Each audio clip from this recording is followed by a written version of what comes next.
우리 집이 조금 나는 좀 정리를 잘해 이러신 분들은 분명히 본인의 정리 팁이 있을 거라고 생각합니다. 그런데 매일 정리해도 뭐 똑같고 또 해놓으면 돌아서면 또 어지러지고 이런 느낌인 신분들은 뭔가 이런 나의 정리 팁, 정리 기준이 없으신 거거든요. 당신의 인생을 정리해드립니다. 11차입니다. 어수선한 아이들의 물건, 이런 정리 팁이 있어요. 지금 질문으로 정리해요 입니다. 자, 나는 정리할 때 나만의 정리 기준, 뭐 정리 팁을 가지고 있다 없다. 우리가 정리할 때 어떤 우리 엄마들 어때요? 나는 이런 어떤 기준을 가지고 정리를 한다. 저는 그런 기준이 있어요. 어떤 기준이 있냐면은 같은 물건끼리 모은다. 그리고 모았는데 그게 너무 종류가 너무 중복되거나 그렇게 하면 어떻게 한다? 좀 다른 쓸 사람을 주든지 아니면 버린다. 예를 들어서 우리 주방에 냄비나 후라이팬 같은 거 많이 있잖아요. 식기류도 마찬가지고 접시나 뭐 이런 것들이 많이 있잖아요. 저는 그냥 컨셉별로 가족의 숫자에 맞춰진 것 이외에 있는 것들은 다 없앴어요. 그리고 특히 후라이팬 같은 경우에도 다 종류별로 한 가지씩 꼭 쓰는 것만, 냄비도 마찬가지 비슷한 사이즈는 자주 쓰는 것만 하나만 남겨두고 나머지는 다 없애고 이런 식으로 저는 어떤 기준은 저는 자주 사용하는 공간에다가 동선이 가까운 곳에 배치를 시켜두고 그리고 거기에서 너무 중복되는 것들은 없앤다, 버린다. 그리고 어떻게 보면 색깔 같은 경우에도 이렇게 좀 맞추는 편인데 그게 뭐냐 하면은 수건도 그냥 우리가 뭐 선물도 받고 이런 여러 수건들이 있잖아요. 근데 저는 좀 수건은 자연주의나 이런 곳에서 딱 색깔이 정해진 수건을 이렇게 준비를 해서 짙은 색 수건은 손 닦는 용이라든지 뭔가 이렇게 수건도 뭔가 그 수건의 역할을 제가 이렇게 부여를 시켜놔요. 그래서 수건을 매일 교체하는 루틴도 시간대별로 이렇게 만약에 손 닦는 수건 그리고 세면대 닦는 수건 이거는 저녁에 샤워하기 전에 이렇게 바꾸는 거 뭐 이런 식으로 저만의 어떤 이런 정리 팁 루틴들이 있습니다. 그리고 빨래를 하는 루틴 그리고 제가 빨래하는 공간 밑에 보면 각종 세제들이 다 있어요. 어떤 세제냐면은 치약, 칫솔, 바디용품 그리고 비누, 세숫비누, 빨래비누 그리고 그 세제들을 한 곳에다가 이렇게 딱 두고 다 라벨링을 해놨어요. 이렇게 이렇게 뚜껑 있는 상자가 6개인가 저기 있는데 거기에다가 뭐 일회용품 같은 경우에도 우리가 여행용품 많이 있잖아요. 집에 보면 그런 것들을 뭐 샴푸, 린스, 바디용품, 뭐 클렌징 폼, 뭐 그리고 일회용 칫솔, 뭐 치약, 그리고 평소에 쓰는 칫솔, 치약 이런 것들도 거기다 딱 라벨링을 해가지고 세제류는 세탁기 옆에 이렇게 한 공간을 마련해서 다 이렇게 딱 두고요. 그리고 휴지류도 마찬가지. 휴지도 종류가 몇 개 있잖아요. 두루마리 휴지, 각티슈, 그리고 물티슈, 그리고 청소포 이런 것들도 같은 종류잖아요. 그래서 같은 곳에다가 이렇게 둡니다. 그런 게 나중에 정리하기가 쉽고 시간도 많이 절약되고 또 어떻게 된다? 사용하기가 편해요. 일단 그리고 막 어수선하지 않아요. 그냥 그리고 우리가 하루 일과를 마감할 때도 마찬가지. 저는 자기 전에 반드시 내일 아침에 일어나서 어수선하게 해두지 않고 다 정리하고 잡니다. 그래서 하루 일과를 마치는 루틴도 저녁에 설거지하고, 그리고 또 내일 아침에 일어나자마자 마실 차까지 세팅시켜 놓고, 아침에 먹을 것인지까지도 냉장고에 이미 제 머릿속에는 다 정리가 되어 있죠. 그렇게 해야지만 아침에 일어나서 출근하기 전까지 모든 것들이 정말 시스템화 되어서 다 이렇게 할 수 있으니까. 그래서 우리 엄마들도 정리할 때 뭔가 나만의 정리 기준이 있어야 돼요. 그래야지만 뭐가 됐다. 이거는 아까 제가 말씀드렸던 거는 저의 방식이고, 엄마들 나름대로 편한 방식이 있을 거예요. 그것을 찾으셔야 돼요. 그것을 찾고 한번 실행해보고, 그게 익숙해질 때까지 무엇이든지 내가 익숙해지려면 반복해야 돼요. 반복하고 나 스스로 확인하고, 그게 되어야지만 어떻게 된다?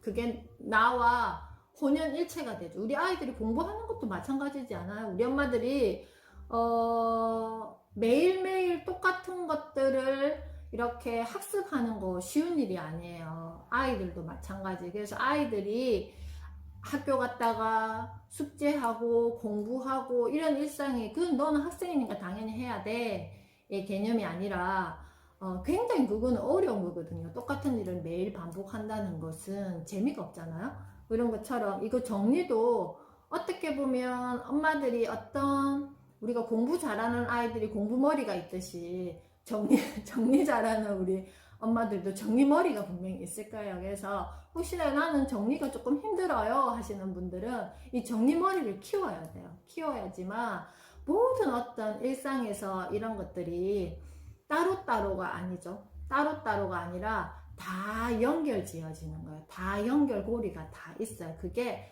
하나의 어떤 맥락, 그거죠.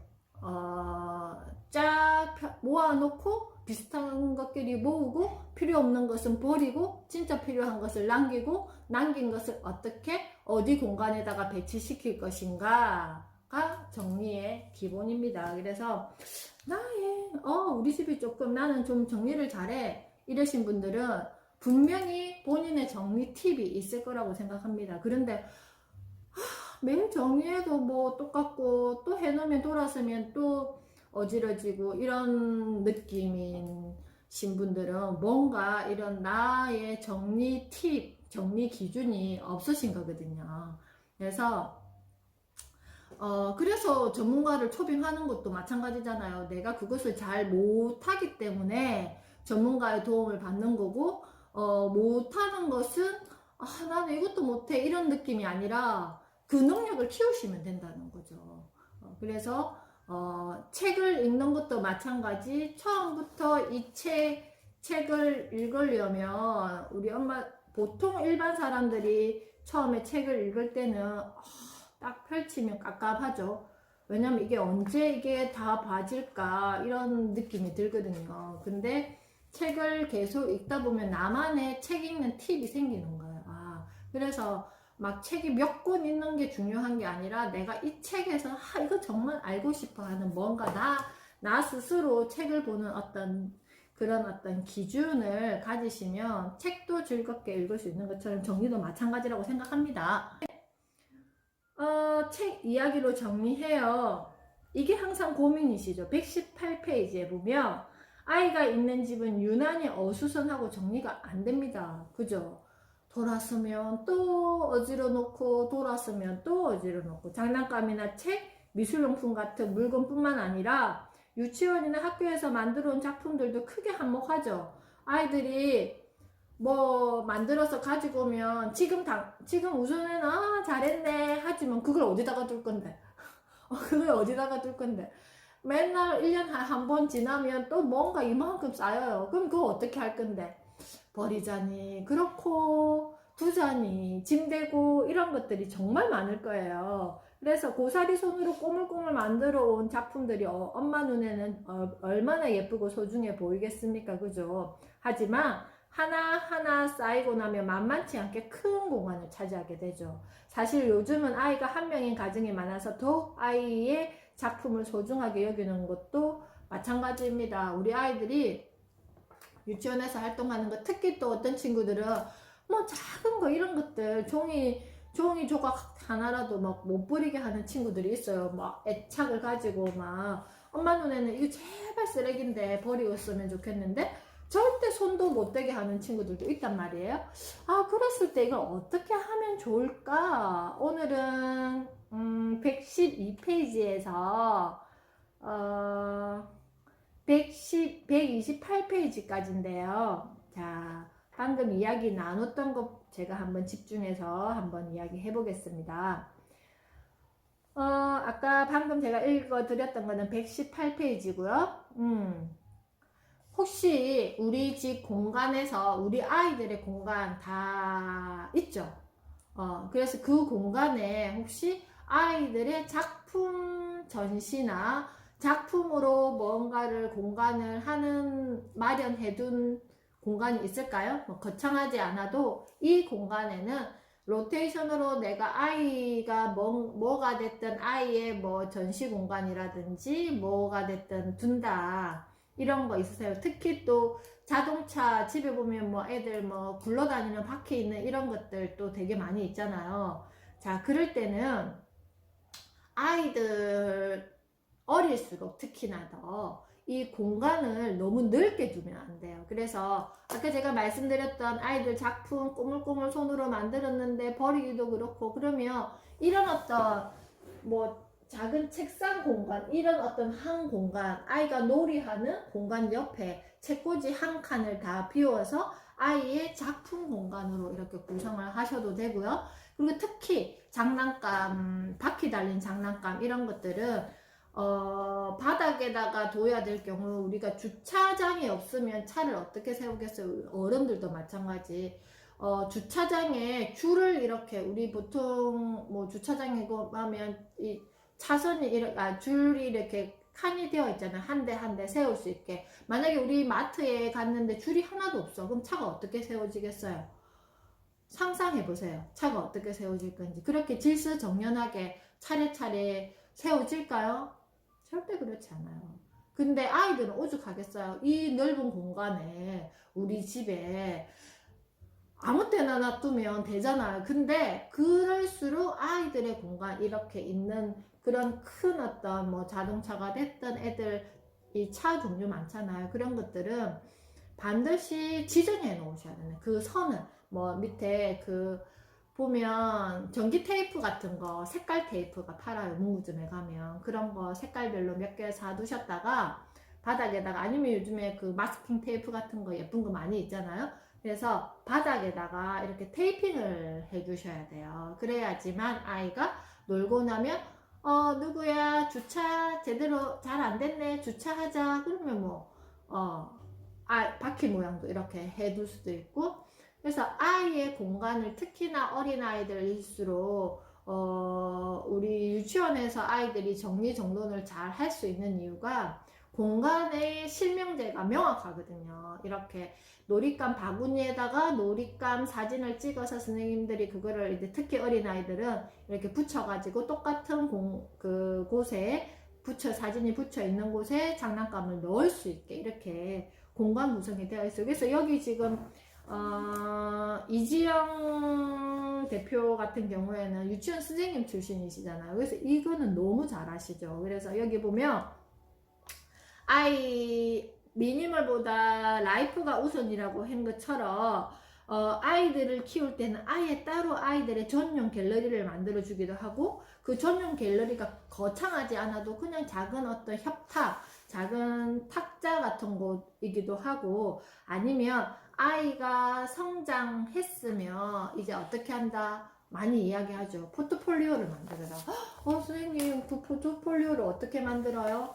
저는 이렇게 이게 아이들이 보통 보면 유치원이나 이런 데서 이런 파일을 많이 가져와요. 그러면 그 안에 들어있는 내용들이 보관해 두고 싶은 것도 있고 굳이 보관 안 해도 되는 것도 있어요. 그런 것들은 좀 버리시고 여기에다가 나만의 라벨링을 하는 거죠. 그렇게 해서 보통 이제 아이들이 성장하면 이런 것들이 막 생기잖아요. 그래서 저는 이렇게 파일을 다 만들어서 아이들이 뭐 상장이나 기타 이렇게 해가지고 쭉 유치원 때부터 받은 것들을 여기 상장은 이렇게 포트폴리오를 이걸 다 액자에 넣을 수가 없잖아요. 이렇게 유치원 졸업식 뭐 이렇게 해놓고 이런 식으로 해두면 훨씬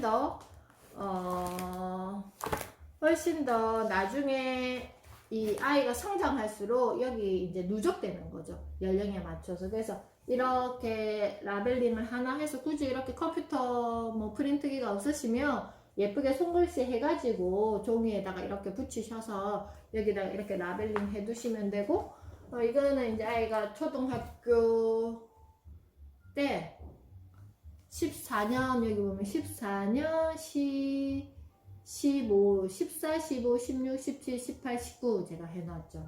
이게 이제 작은 아이 파일, 뭐 이런 기타 등등을 여기다가 이제 다 이렇게 다 모아뒀습니다. 그래서 나중에 이제 또 세월이 지나면 이런 거, 이런 것도 이렇게 다 있죠. 지나면 또 여기서 필요 없는 것들은 비닐 속에 있는 거를 걷어내고, 여기 보면 2014년 뭐 여기 초등학교 2학년 이렇게 밑에다가 세부 라벨링도 이렇게 다 해뒀어요. 2015년 초등학교 3학년, 지금 이제 중3이니까 이런 식으로 이거 한 권이면 3학년부터 6학년 때까지 이렇게 다 들어가는 내용들이잖아요. 그리고 이런 것도 이런 식으로 여행 기록물 뭐 이런 것들 뭐 어디 갔는데 좋았어, 그런 좋았던 내용들을 여기다가 이렇게 또 뭐 입장권이라든지 다음에 여행 갈 때 또 한 번씩 보고 싶을 때 꼭 앨범 아니어도 이런 식으로 해 놓으면 여기다가 옆에다가 라벨링 해서 이게 어디 다녀왔는지 해 놓으면 하나의 또 기록물이 되잖아요. 그래서 이런 것들이 아마 아이가 성장할수록 어떻게 된다, 구석구석 엄청 많이 쌓일 거예요. 쌓이고 막 책꽂이 사이에 많이 들어가 있을 거란 말이에요. 그래서 그런 걸 전부 다 끄집어내 가지고 그냥 비어있는 파일 같은 거 하나를 만들어서 거기에다가 계속 라벨링 해서 누적하고, 버릴 거는 버리고, 꼭 이거는 보관해 주고 싶다 하면 그냥 책꽂이 한 켠에 아이의 역사관이 되는 거죠. 그래서 다음에 혹시나 이 아이가 성장해서 뭔가 포트폴리오, 정말 나의 어떤 포트폴리오를 내야 될 경우가 있단 말이에요. 그럼 어디에서 그걸 다 찾을 건데요? 그러면 이런 것들을 이용해서 그에 맞는 무슨 직장을 구한다거나 아니면 대학을 간다거나 뭔가 할 때 여기에서 짜집기를 해서 아이의 포트폴리오를 만들 수가 있어요. 그래서 미리미리 1년이 딱 지났을 때 3살부터 만약에 이렇게 계속 누적하다 보면 그렇게 양이 많지 않거든요. 그래서 유치원에서 어린이집에서 이런 포트폴리오를 보내면 무조건 다 그냥 누적시켜서 두시지 마시고, 엄마들이 보시고 이런 것들은 뭐 한 장 정도만 남겨놓으면 되겠다, 이거를 한 번 더 정리를 한번 해보세요. 그리고 비워가지고 거기에다 계속 누적시켜서 아이의 것을 준비해주면 됩니다. 그래서 항상 특히나 어린아이들일수록 내 공간의 실명제를 더 구체화해 주셔야 돼요. 두리뭉실하게 여기는 너가 노는 공간, 너의 장난감 공간 이렇게 해놔버리면 그거와 마찬가지라고 생각하시면 돼요. 아까 제가 말씀드렸듯이 홈플러스의 주차장에, 이마트 주차장에 줄이 쫙쫙 그어지지 않고 여기는 주차 공간입니다 했을 때 어떤 일이 벌어질지를 상상해 보시고, 그게 곧 우리 아이들은 더 그런 데에 대한 어떤 생각을 할 수 없기 때문에 구체적으로 환경이 정확하게 제시되어 있어야 된다. 그러면 장난감 정리해라 이렇게 아이와 함께 실갱이를 벌리지 않으셔도 됩니다. 이거는 분명히 뭔가 환경에 문제가 있기 때문에 아이들과 함께 매일 장난감 전쟁이 일어나는 가정도 있다는 거죠. 그래서 여기 보면 또 112페이지 보면 이국적이고 개성 있는 물건들이 각자의 매력을 뿜어내는 공간, 예쁜 쓰레기라는 말을 들어보셨나요? 112페이지입니다. 보기에는 예쁘지만 실용성이 없어서 결국 쓰레기와 다를 바 없는 물건을 뜻하는 바입니다. 뭐 해외여행을 갔다가 너무 예뻐서 사온 전등과 동남아 라탄 바구니, 유럽풍 도자기 장식 접시, 사슴머리 벽걸이 장식품 등등 살 때는 좋아서 너무 좋아서 어렵게 이고지고 왔는데 막상 우리 집과 너무 안 어울린다면 어떻게 해야 할까요? 이처럼 독특하고 예쁜 물건이나 가구가 우리 집에서 천덕꾸러기가 되지 않도록 자신의 역할을 제대로 해내도록 하는 방법이 없을까요? 이런 거 많이 있죠. 그래서 이럴 경우에는 따로 떼내어서 이런 의자들이 왜 뜬금없이 여기에 있을까요? 여기 이게 의자로 사용하지 않고 어떻게 보면 하나의 뭐죠? 여기 아무것도 없는 것보다 이런 의자 같은 게 이렇게 있어. 비슷한 색깔의 의자가 이렇게 배치되어서 이렇게 뭔가 하나가 놓여 있을 때 공간이 되게 좀 있어 보이지 않아요? 그러니까 저도 여기 보면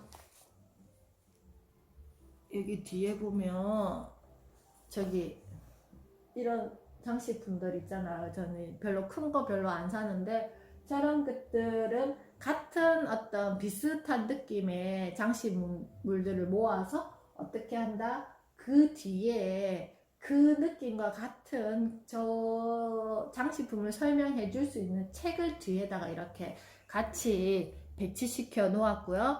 여기 보면 빨간 색깔 장식품이 여기 있잖아. 그래서 빨간색 책을 여기다 이불로 이렇게 꽂아 둔 거예요. 이런 것처럼 뭔가 공간을 구성할 때는 내가 이거를 어떤 컨셉으로 할 것인지, 그리고 또 저런 것도 계절이 바뀌고 뭔가 느낌이 조금 바꾸고 싶으면 위치를 바꿔주면 돼. 위치를 바꾸거나 아니면 상자 같은 걸 하나 둬서 이렇게 또 계절이 바뀌면 저거를 집어넣어 놨다가 다시 또 겨울, 저거는 좀 약간 겨울 느낌이잖아요. 그래서 저기도 조금 산뜻하게 바꾸고 싶은데 이것을 위로 올리고 저 위에 이 선인장 있잖아요. 이게 약간 초록초록하니까 이거를 저 위로 올리고 저 위에다가 이런 초록색 느낌의 나는 또 책을 같이 배치해 줘도 느낌이 다를 거예요. 그렇게 그냥 공간은 뭔가 정해놓은 어떤 게 아니어도 내가 그때그때 기분에 따라서 위치만 살짝 바꿔줘도 새로운 기분이 들 것입니다. 그래서 정리는 자꾸자꾸 해보면 뭔가 나의 느낌 같은 게 있어요. 그런 것들을 잘 해서 우리 집도 계속 새로운 것을 사서 내가 공간을 바꿔야지의 느낌이 아니라 있는 것들을 위치를 바꿔주고 뭔가 그 주변에 같이 어울리는 것을 변경해주면 또 느낌이 달라. 그래서 우리가 막 그런 거 있잖아요. 자연을 보았을 때 밖에 나가서 막 이렇게 나갔다 오면 되게 기분이 좋은 이유가 뭔지 아세요? 자연은요, 매일매일 달라요. 어제와 오늘이 항상 달라요. 같은 날이 없어요. 바람도 다르고 햇볕도 다르고 그리고 거기에서 주변 환경도 계속 바뀌잖아요. 그래서 우리가 매일매일 자연 산에도 가고 산책도 가고 했을 때 기분이 좋아지는 이유가 그런 이유도 반드시 있을 것이거든요. 그것처럼 우리 집 공간도 내가 조금만 생각만 바꾸면 매일매일 달라진 뭔가 특별한 거 아니어도 달라진 뭐 세숫비누를 이걸 사용하는데 조금 더 향이 좋은 세숫비누를 다 쓰면 또 바꾼다든지 뭔가 그런 것도 하나의 나의 어떤 작은 생활의 변화에 뭔가 매개체가 될 수 있거든요. 그래서 너무 어렵지 않아요. 바로 내가 조금만 생각을 바꾸면 충분히 실천할 수 있는 것이라고 생각합니다. 마지막으로 신문으로 정리해요. 끊임없이 이야기 나오죠. 지금 교육 격차 끊어낼 미래교실 실험 시작되었다. 언제부터? 작년에는 어수선하게 시작했고요. 얼렁뚱땅. 왜냐하면 갑자기 일어난 일에 학교에서는 대처할 수가 없었어요. 근데 올해 같은 경우에도 제가 이렇게 보니까 학교마다 지금 너무 많은 차이가 있는 것 같아요. 오늘도 제가 그 이야기를 들었는데 같은 학교에서도 같은 학년인데도 선생님마다 이게 다 다른 거예요. 줌으로 만약에 그 온라인 수업을 할 경우 줌으로 매 시간 챙기는 반이 있고, 또 하루에 30분만 줌으로 하고 그냥 그 구글 클래스나 EBS를 가지고 이렇게 수업하는 경우도 있고, 이게 지금 아직까지 정착이 안 돼 있는 거예요. 이렇게 교육 격차가 생길 수밖에 없겠죠. 그죠? 그래서 지금 학교에서는 엄청나게 지금 많은 변화 소용돌이 속에 정말 태풍에 어떻게 보면 눈 속에 있는 그 시기도 할 거예요. 선생님들도 지금 다 개별차가 너무 크고, 그리고 아이들 또한 이제 개별차가 너무 커지는 거예요. 그래서 여기 보면 뭐라고 지금 기사가 나와 있냐면은 이주호 전 교육과학기술부 장관께서 뭐라고 말씀하셨냐면은, 교육의 패러다임은 획일화해서, 우리 엄마 세대가 받았던 교육은 어때요? 획일화 교육을 받았죠. 교실 안에서 1교시부터 마칠 때까지 똑같은 교과서와 똑같은 수업을 통해서 학력을 진단했었고, 획일화해서 어느 시점에서 다양화를 거쳐서 다양한 어떤 환경을 주고 아이들을 변화시키면서 오프라인 수업을 했었는데, 이제는 어디로 넘어가고 있냐면요, 이 교육이 개별화로 넘어가고 있다는 거예요. 그래서 학생 개개인의 능력을 무시한 획일적인 기존 교육 제도는 대다수 학생을 낙오시키는 19세기형 교육 체계이다. 이게 무슨 말인지 이해하셨어요? 학생 개개인의 능력을 무시한 획일적인 교육 제도는 대다수의 학생을 낙오시키는 19세기형 교육 체계다. 아이들이 굉장히 개별화되어 있어요. 왜? 지금 온라인 수업하면서 가정에서 아이들이 있는 시간이 많고, 가정 내 환경이 다 다르고, 가정 내에 부모의 어떤 교육 수준이라든지 아이와 어떤 상호작용 수준이 다 다르고, 그리고 아이가 이것을 만나는 태도가 다 다른 거예요. 그거를 학교에서 교사가 컨트롤 해줄 수가 없는 거예요. 그런데 그거를 무시한 채 어떻게 한다? 교육을 획일화할 수밖에 없잖아. 온라인 수업을 했을 때 지금은 AI로 개별화 수업을 할 수 없는 단계이고, 그냥 줌으로, 아니면 어떻게 한다?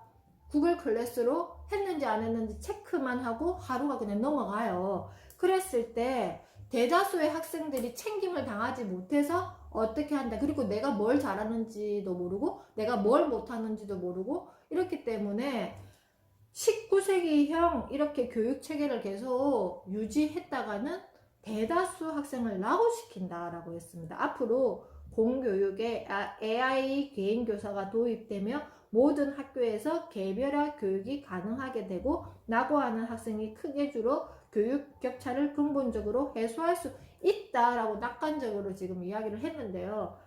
저는 그렇게 생각하지 않아요. 이게 AI 개인 교사가 도입된다고 해서 개별화해서 아이들을 교육 격차를 줄일 수 있다 없다? 엄마들은 어떻게 생각하세요? 우리 학교에 우리 아이들 교실에 AI 개인 교사가 다 세팅되어서 우리 아이를 개별 평가해서 우리 아이에게 맞는 맞춤형 교육 환경을 딱 만들어주면 아이가 자동적으로 이게 되나요? 자동적으로 내가 몰랐던 걸 알게 되나요? 천만의 말씀. 절대 그렇지 않아요. 그래서 우리 아이들에게 중요한 것은 이 환경이 아니라는 거죠. 어떤 환경이 변화할 것인지에 대해서 우리 아이가 알고 있고 우리 엄마들이 알고 있는 것은 저는 정말 중요하다고 생각해요. 그랬을 때 다시 근본으로 돌아가서, 그래서 지금 나는 뭘 준비해야 되는데 관점을 항상 가지고 계셔야 된다 했잖아요, 제가.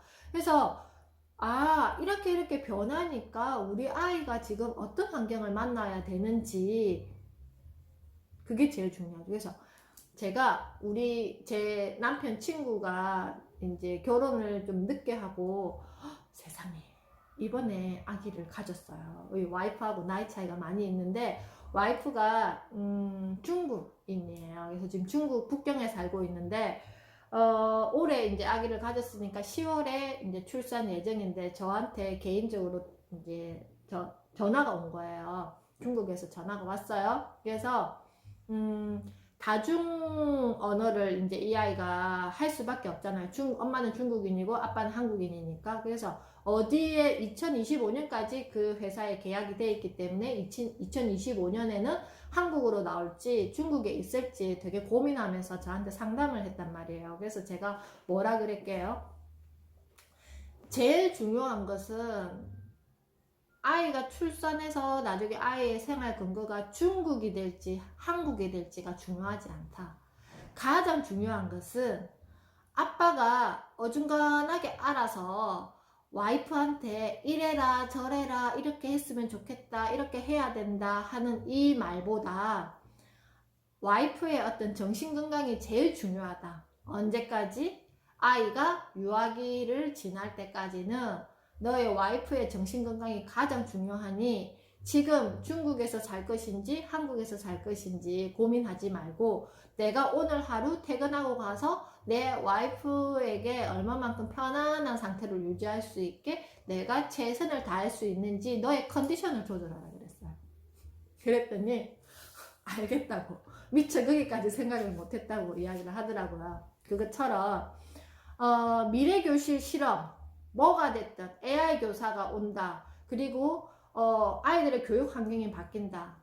뭐가 됐든 제일 중요한 거 우리 엄마들이 꼭 기억하셔야 되는 거 우리 엄마들의 매일 컨디션을 체크하시고 그리고 내가 최상의 컨디션으로 어떻게 한다. 아이의 불편한 점 아이의 어떤 거를 돌봐줄 수 있는 내 마음의 준비가 1번이고요. 두 번째 환경이 바뀌는 거에 있어서 아이들의 힘듦을 알아차려 주셔야 돼요.